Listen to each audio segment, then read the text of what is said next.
Welcome back to What's on My Needles. And this week, my needles are empty. Now, this is partially because I've been planning on doing some prototyping. So I'm going to show you the first part of that. So there might be a lot of ripping out, or what most knitters call frogging. So I'm going to start with a Slipknot, and I'm going to cast on 8 stitches. So I'm making sure that my working yarn is on the back side of the needle. I'm going to insert the right hand needle, wrap around, and put it back on the left hand needle. So insert from back to front, wrap around, pull up, and insert.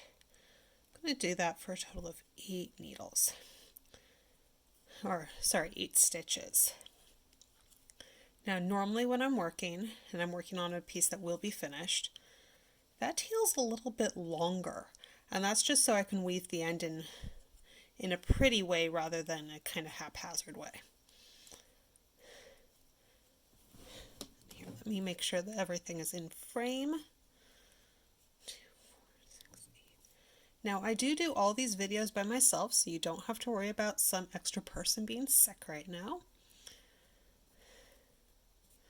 Now I'm going to knit across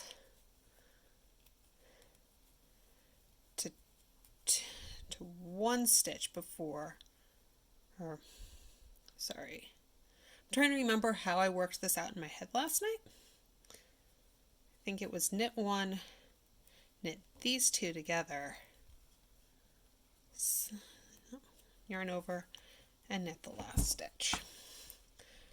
Now, as said, I am working from memory. I am prototyping, so everything's a little different. So now I'm going to purl. So I slipped that first stitch. I'm going to purl 2, 3, 4, and then I'm going to knit the last 4.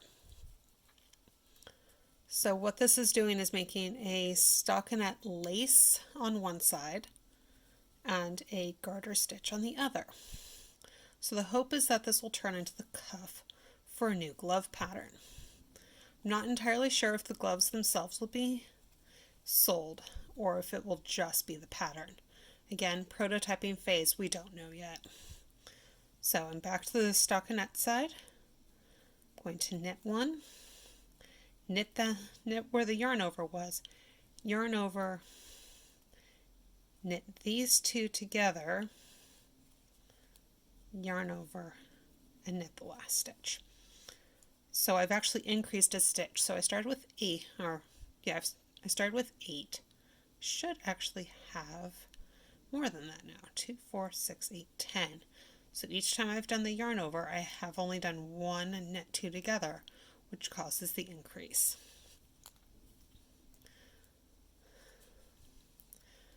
So slipped the first stitch.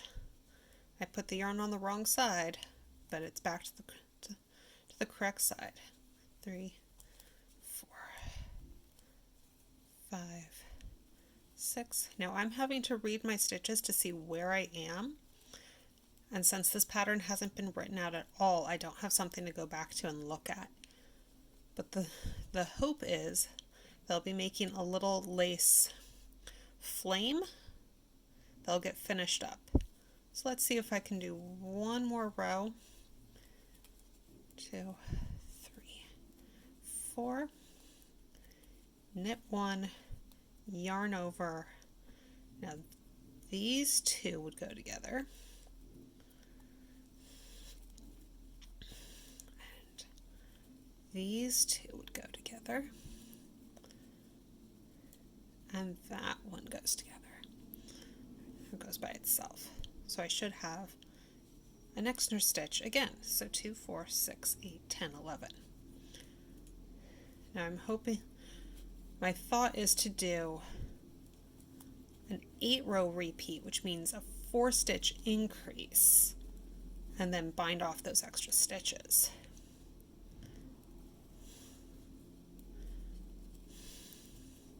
So you're seeing how I'm every once in a while putting the yarn on the wrong side. Well, in the pattern it will say to put a stitch marker there so that you don't do that as often. Preferably not at all. So this should be the last increase. And then it'll be a partial bind off of the row. So knit 1, knit 2, yarn over. This is technically a slip slip knit, yarn over, and another slip slip knit. Now I chose this project to work on because all the other projects are large, or they've been seen on this already, or I'm working on a knit along and crochet along, which I can't share with you guys because it's a fundraiser for Project Linus. So here we are on the back side on row 8. So I'm going to purl 1 and bind off, purl the next one and bind off. There are other ways to do bind offs, I just find this one easier. 2, 4, 6, 8, so one more, and then 4, 6, 8, and I'm back to my original 8 stitches on the needles.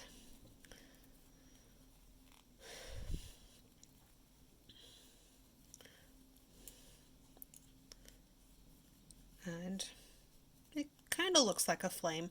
I'll end up working up the whole glove, deciding whether or not I like it, or at least the whole cuff. I know how the palm part of the hand works.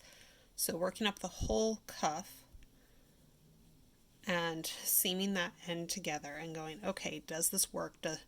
Do I like it?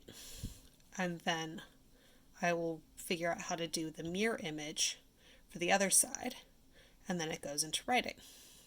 So that's the process for how I work on new projects. This one actually didn't have to get torn out nearly as often as they normally do. And hopefully I will see you next week or whenever I can next make a video. Stay safe, stay indoors, and I will see you next time.